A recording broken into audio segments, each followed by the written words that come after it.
अस्सलाम वालेकुम गाइस, मैं हूं तौफीक रशीद ख़ान। तो आज की इस वीडियो में हम रिलेटिव एडवर्ब की बात करेंगे। तो ये एडवर्ब की एक टाइप है, बड़ी आसान सी है। दरअसल ये रिलेटिव एडवर्ब जो है ये बुनियादी तौर पर हमारे पास कुल तीन है। ठीक है, जो बुनियादी तौर पर रिलेटिव एडवर्ब्स है वो कुल तीन है हमारे पास है, वाई है, वेयर है और व्हेन है। ठीक है, इससे पिछली वीडियो में आप जो है ना इनको इंट्रोगेटिव एडवर्ब के तौर पर देख चुके हैं। वहाँ पर भी आपको मैंने समझाया था कि इंट्रोगेटिव ये तब होंगे जब इनका इस्तेमाल सवाल पूछने के लिए किया जाए। ठीक है, मगर जब इनका इस्तेमाल किया जाए दो क्लॉजेस को रिलेट करने के लिए, एक इंडिपेंडेंट और एक डिपेंडेंट क्लॉज को रिलेट करने के लिए, तो तब ये हमारे पास इंट्रोगेटिव एडवर्ब नहीं होंगे। उसकी वजह यह है कि इंट्रोगेटिव एडवर्ब के लिए जुमले का सवालिया होना ज़रूरी है, और दो क्लॉजेस को जब ये मिलाने का काम करते हैं तो ज़रूरी नहीं कि जुमला उस वक्त सवालिया हो, या इनका इस्तेमाल सवाल बनाने के लिए नहीं किया जाता, बल्कि इनका इस्तेमाल किया इसलिए जाता है कि दो क्लॉजेस को, यानी कि इंडिपेंडेंट क्लॉज को मिलाया जाए डिपेंडेंट क्लॉज के साथ, और इनका इस्तेमाल डिपेंडेंट क्लास के शुरू में किया जाता है। ठीक है, और ये जो डिपेंडेंट क्लास का जो नाउन होता है उसको ये इंडिपेंडेंट क्लास के साथ मिलाते हैं। अब ये डिपेंडेंट क्लास क्या है, इंडिपेंडेंट क्लास क्या है, इसके मुतालिक मैं आपको मुख्तसरन सा यहाँ पर बताऊंगा, मगर डिटेल में बहुत जल्दी इंशाल्लाह इसके मुतालिक वीडियो बनाऊंगा। अगर आप इस वीडियो को लेट देख रहे हो तो मैं इसके ऊपर वीडियो बना चुका हूँ। आप मेरा चैनल विजिट कीजिए, वहाँ से आपको ये फ्रेज, क्लॉज और सेंटेंस के नाम से एक प्लेलिस्ट मिल जाएगी, उसके अंदर आपको ये वीडियोस मिल जाएंगी। ठीक है, तो बढ़ते हैं अपने टॉपिक की तरफ। तो ये हमारे पास कुल तीन है रिलेटिव एडवर्ब्स, वाई है, वेयर है, व्हेन है। एक बार फिर से बता दूं, इनका इस्तेमाल हम करते हैं दो क्लॉजेस को मिलाने के लिए, यानी कि एक हमारे पास डिपेंडेंट क्लॉज होता है, एक इंडिपेंडेंट होता है। जो डिपेंडेंट क्लॉज होता है ये एक ऐसा क्लॉज होता है कि ये अकेला स्टैंड नहीं कर सकता, यानी कि इसको एक दूसरी क्लॉज की ज़रूरत होती है, एक इसको एक इंडिपेंडेंट क्लॉज की ज़रूरत होती है। अब क्लॉज आप यूँ समझ लीजिए कि एक आइडिया को, सेंटेंस के अंदर एक आइडिया को एक क्लॉज कहते हैं। अब एक जुमले के अंदर कई सारे आइडियाज आ सकते हैं, यानी कि कई सारे क्लॉज आ सकते हैं, और एक क्लॉज के अंदर अपना एक वर्ब ज़रूर होता है। अमूमन एक क्लॉज के अंदर अपना एक सब्जेक्ट भी होता है, मगर एक वर्ब उसके अंदर ज़रूर होता है। ठीक है, तो जुमले के अंदर जब आप दो मुख्तलिफ जगहों पर वर्ब देख लो तो समझ जाओ कि यहाँ पर दो मुख्तलिफ आइडियाज़ है, यानी कि दो मुख्तलिफ क्लॉजेस का इस्तेमाल किया गया। तो अमूमन क्या होता है, एक हमारे पास डिपेंडेंट क्लॉज होती है, यानी कि एक ऐसी क्लॉज होती है कि उसकी अकेले की खुद की कोई मीनिंग नहीं होती खास, और एक हमारे पास होती है इंडिपेंडेंट। अगर जुमले के दूसरे जुज को हटा भी दिया जाए तो भी जो है ना अपनी वो मीनिंग पूरी देता है, तो वो हमारे पास इंडिपेंडेंट होती है। ये जो हमारे पास ये रिलेटिव एडवर्ब्स होते हैं, इनका इस्तेमाल हम करते हैं डिपेंडेंट क्लॉज के शुरू में, और ये जो इंडिपेंडेंट क्लॉज होती है इसके आखिर में हमेशा एक नाउन का इस्तेमाल किया जाता है जब ये रिलेटिव प्रोनाउन एडवर्ब का इस्तेमाल किया जाए। ठीक है, तो ये उस नाउन को मिलाता है हम ये दूसरे क्लॉज के साथ। तो यहाँ पर आपको मैं एग्जांपल से समझाता हूँ। तो पहला जुमला हमारे पास, this is the place where he was shot dead.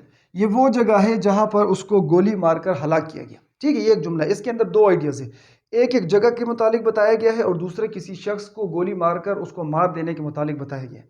दो आइडियाज इसके अंदर मौजूद है। अब एक आइडिया ये है कि वो कंप्लीट है, जैसे कि पहला idea this is the place, ये वो जगह है। अब ये आइडिया यहाँ पर कंप्लीट है। ठीक है, और दूसरी हमारे पास एक इनकम्प्लीट आइडिया है, एक ऐसा आइडिया है कि जो कि मुकम्मल नहीं है। तो ये जो मुकम्मल आइडिया है इसे हम कहते हैं इंडिपेंडेंट क्लॉज, और ये जो गैर मुकम्मल है where he was shot dead, जहां पर उसको गोली मारकर हलाक किया गया। अब क्या ये जुमला मुकम्मल आपको दिख रहा है, जहां पर उसको गोली मारकर हलाक किया गया? ये जुमला मुकम्मल नहीं है। इसको मुकम्मल करने के लिए एक इंडिपेंडेंट क्लॉज की ज़रूरत है, और वो इस जुमले में है दिस इज द प्लेस, ये वो जगह है। ठीक है, तो ये हमारे पास डिपेंडेंट क्लॉज हुआ, सॉरी इंडिपेंडेंट क्लॉज हुआ, और ये हमारे पास डिपेंडेंट क्लॉज हुआ। अब डिपेंडेंट क्लॉज के शुरू में ही हम इस कंजंक्शन का इस्तेमाल करते हैं। जब इसका वेयर का इस्तेमाल हम करते हैं तो उस सूरत में ये रिलेटिव एडवर्ब होता है, ये दो मुख्तलिफ आइडियाज़ के दरमियान कंजंक्शन की तरह काम करता है। और ये इस जो हमारे पास डिपेंडेंट क्लॉज होती है, सॉरी इंडिपेंडेंट जो क्लॉज होती है, ये उसके आखिर में इस्तेमाल शुदा नाउन या प्रोनाउन को हमारे पास डिपेंडेंट क्लॉज में मिलाता है। तो यहाँ पर ये प्लेस हमारे पास एक नाउन है। ठीक है, और ये जो है हमारे पास, ये हमारे पास रिलेटिव एडवर्ब है।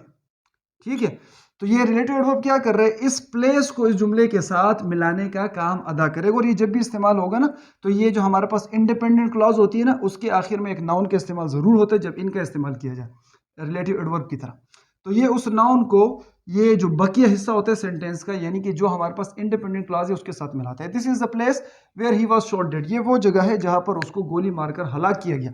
तो ये वेयर क्या कर रहे हैं, दो आइडियाज को मिलाने का काम कर रहे हैं। तो जब दो क्लॉजेस के दरमियान वेयर हो गया, वेन हो गया, वाई हो गया, ये कंजंक्शन की तरह काम करे, आसान ये है। ठीक है, जब दो मुख्तलिफ आइडियाज़ के दरमियान यानी कि दो मुख्तलिफ क्लॉजेस के दरमियान जब वेयर हो गया, वेन हो गया, वाई हो गया, जब ये कंजंक्शन की तरह काम करे तो उस सूरत में ये हमारे पास रिलेटिव एडवर्ब कहलाएंगे। बस इतनी सी बात है, ठीक है, बहुत ही सिंपल है। तो ये यहाँ पर हमारे पास रिलेटिव एडवर्ब हो गया, ये इन दोनों क्लॉजेस को साथ मिला रहा है और इस नाउन को यहाँ पर मिला रहा है। ही वॉज शॉट डेड, उसको गोली मारकर हलाक किया गया, कहाँ पर? जगह पर, इस जगह पर, ठीक है, इस प्लेस के मुतालिक इस प्लेस को वहां उसके साथ कनेक्ट कर रहा है। इस तरह दूसरा जुमला है हमारे पास, this is the reason why he came here. अगर मैं इसकी आपको सैंपल ट्रांसलेशन करूं तो इसी वजह से वो यहाँ पर आया था, ठीक है, ये इसकी ट्रांसलेशन बनेगी, या ये वो वजह थी जिस वजह से वो यहाँ पर आया था, ठीक है, ये भी इसकी ट्रांसलेशन हो सकती है। तो दिस इज द रीजन, ये वो वजह है। कौन सी वजह है? वाई ही केम हेयर, जिस वजह से वो यहाँ पर आया था। तो ये वाई क्या कर रहा है? एक आइडिया है हमारे पास वजह के मुतालिक और दूसरा आइडिया हमारे पास आने के मुतालिक। तो इन दोनों के दरमियान, ये दोनों मुख्तलिफ क्लॉजेज है, इनके दरमियान ये कंजंक्शन की तरह काम कर रहा है। और चूंकि ये आपको पता ही है कि वाई हो गया, वेयर हो गया, वेन हो गया, ये हमारे पास एडवर्ब्स है और ये ऐसे एडवर्ब्स है कि यहाँ पर कंजंक्शन की तरह काम कर रहे हैं, तो ये हमारे पास कहलाए रिलेटिव एडवर्ब्स, ठीक है। तो ये भी हमारे पास रिलेटिव एडवर्ब हो गया। इसी तरह it was the time when he was famous, ये वो वक्त था जब वो मशहूर था। अब ये व्हेन क्या कर रहे हैं? दो मुख्तलिफ आइडियाज को आपस में मिला रहे हैं। इट वॉज अ टाइम, ये वो वक्त था, एक आइडिया हो गया। दूसरा आइडिया क्या है? ही वॉज फेमस, वो मशहूर था।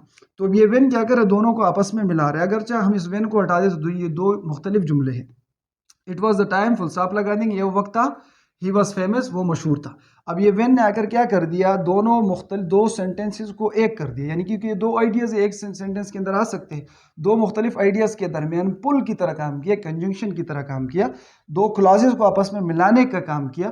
तो ये हमारे पास रिलेटिव एडवर्ब हो। इट वॉज द टाइम, ये वो वक्त था, व्हेन ही वॉज फेमस, जब वो मशहूर। तो ये भी हमारे पास रिलेटिव एडवर्ब हो गया, ठीक है। और इसी तरह ये भी हमारे पास रिलेटिव एडवर्ब है।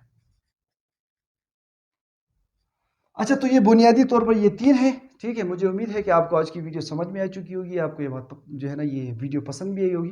अगर आपको ये वीडियो पसंद आई और समझ में भी आई तो इस वीडियो को लाइक कर दो। अगर नए हो तो इस चैनल को भी सब्सक्राइब कर दो।